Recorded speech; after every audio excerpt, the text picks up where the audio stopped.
What's up everybody, welcome back to Osu News, your weekly show where we talk about the most important Osu news that happened during the week. Once again, we have a few interesting topics that we're going to talk about in this video. It's probably going to be short, but stick around, you don't want to miss this. Also, if you're new to the Osu community and you want to stay updated with the latest news that happens in this game, then consider hitting that sub button. Your support would really be appreciated. So our first story is related to a really big content creator in the Osu scene that has disappeared for quite a while now. And of course, I'm talking about Binfy, a YouTube channel with well over 181,000 subscribers on YouTube. And well, if you're a fan of Binfy, you already know that he hasn't been active for a really long time. Specifically on his YouTube channel, he hasn't uploaded a video in well over 9 months. And the only time Binfy has been active was on Twitter and only talks about some other internet topics. So you know, people have been wondering, where has he been? What is he up to? And specifically, what's the reason as to why he is inactive in the content creation scene? Because you know, if you just leave the scene like that with no answers at all, it's pretty weird considering the huge following that Binfy has. And on the 28th of November 2024, Binfy announced suddenly something interesting. He announced that he will be doing a stream on Twitch, which will essentially be a live update stream talking about where he has been, what has he been doing, and his future relating to content creation. And well, during that stream, which was later edited and uploaded on YouTube as well, we finally got our answer as to why Binfy was so inactive.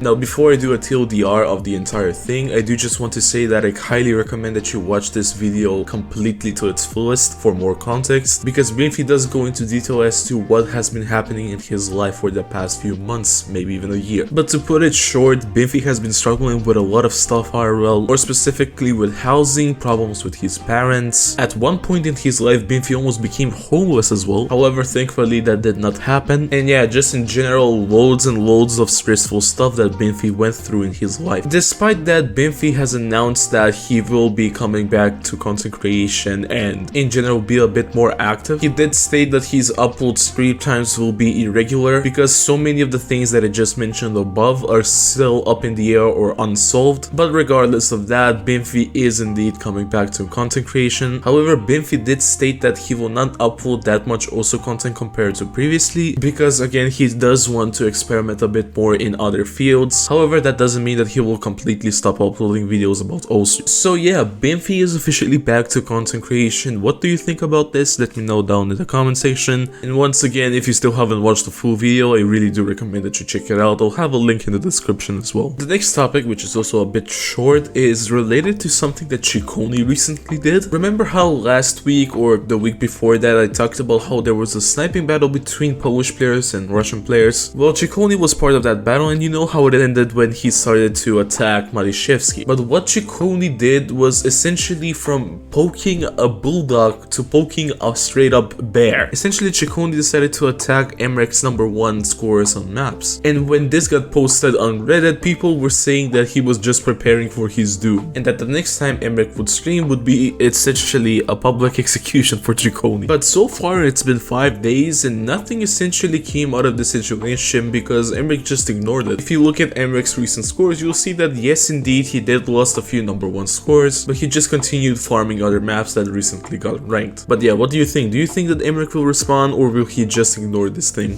Let me know down below. Other important news that happened this week: the last maps that Wimpen has to complete are now hidden, same as Momo when he was about to complete, because he has saved maps to complete that will be the last ones. It has been 9 years since Kukizi got unbanned from Osu. Minus GN's Heat Abnormal Hidden FC is the highest reading PP play in the newly proposed reading rework. Also, plushies like PP and the Osu Cookie plushie are now available for purchase once again. Ryuk is now out of the top 50 leaderboards. NyanPotato is now back in the top 10 leaderboards, and he has overtaken Chikoni for the #1 spot on the Russian leaderboards. And now because of that, 5 of the top 10 players are now mouse players. Evoxa has reached 25,000 PP. The player by the name of Board Yes is now the #1 player from the USA, surpassing Saito. And finally, with Australia beating Germany in the losers bracket, they will now have to face off the United States, and whoever will win between them will have to face South Korea in the grand finals. Next week is the final week of OWC, and I will be streaming it entirely on twitch.tv/stu. Be sure to follow me if you want to be part of this huge watch party that I'm going to be hosting. You will have a link in the description. But until then, I'll see you in the next video.